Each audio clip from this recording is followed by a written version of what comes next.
Je vais vous parler de certains tueurs en série. Je vais vous proposer à chaque fois 2 solutions. À vous de trouver celle qui vous paraît la plus cohérente. J'adore ce jeu. Il s'appelle Ed Gein ou Ed Gein et c'est un tueur en série américain qui a sévi dans les années 50. Lors de son arrestation, les forces de l'ordre ont fait une terrible découverte à son domicile. Mais qu'ont-ils trouvé à votre avis? Est-ce que c'est des crânes et de la peau humaine ou du sang humain dans des flacons de parfum? Oh non. Oh là là. Moi je dirais C'est de la peau humaine, il avait fait des lampadaires, des lampes de chevet, etc. Bravo. Ouais. Effectivement, en fait, il conservait les crânes qu'il utilisait comme bol, de la peau comme panier à linge, un corset en buste féminin, il avait fait une ceinture de tétons, sympathique. Oh, bah non, mais dis donc. Voilà, il avait des masques en tête humaine au mur, enfin bref, la totale, cet homme. Une créatif. ceinture de téton. Oui, voilà, Ed Gein, c'est lui. Oh là là.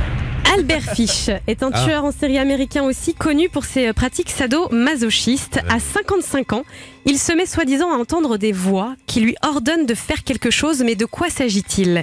Est-ce que c'est de castrer et tuer des enfants ou d'avoir des rapports sexuels avec des cadavres, Jacques, à votre avis?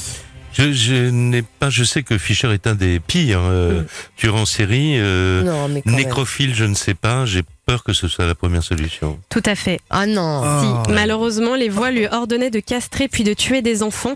Il en a tué au moins 4. Et alors le pire, là on est dans le comble du sadisme, c'est qu'en fait il prenait le soin d'envoyer une lettre aux parents pour leur expliquer en détail le supplice qu'il avait fait subir à leurs enfants. T'imagines, mais comment tu veux te remettre de ça, quoi? Je sais pas, c'est impossible je pense. En Angleterre, un homme de 42 ans a assassiné avec 22 coups de marteau son ex-petite amie après s'être introduit à son domicile. Mais à votre avis, pourquoi a-t-il fait ça? Est-ce que c'est parce qu'il ne supportait pas leur rupture ou est-ce que c'est parce qu'il était fan de films et de séries de tueurs en série? À votre avis, Jacques? Oh, je ne sais pas, mais je dirais qu'il était fan de tueurs en série. Ouais, bah oui. Mais il a un sacré instinct parce que oui, c'est ça.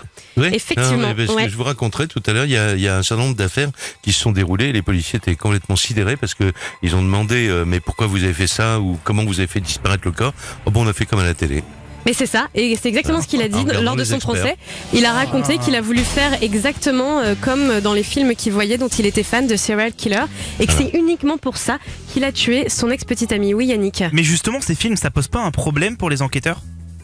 Non, c'est-à-dire que à chaque fois on dit oui, mais on cherche on a envie de se rassurer, de trouver comment dire, un raisonnement cartésien, quoi. D'accord. On a envie d'avoir une cause. Alors on dit il y a beaucoup de violence à la télé, ça doit être pour ça. Ou il avait passé biberon à l'heure quand il était petit, ça doit être pour ça.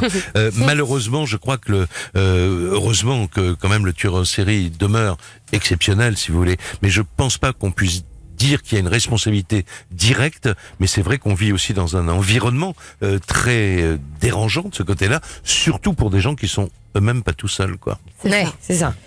Je vous emmène dans les années 80 dans les Landes, où la population d'une petite ville fait affaire à un serial killer peu commun, mais à votre avis, pourquoi? Est-ce que c'est parce qu'il était âgé de seulement 8 ans, ou est-ce que c'est parce qu'il ne tuait que des chats? Non, 8 ans, il avait 8 ans.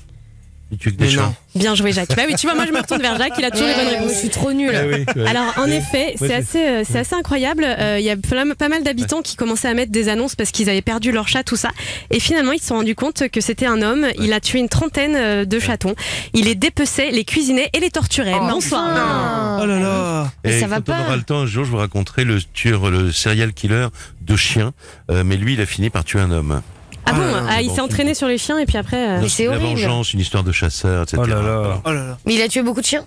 Beaucoup. Oh, vous me faites beaucoup de peine. Ouais, moi aussi, les animaux, faut pas y toucher.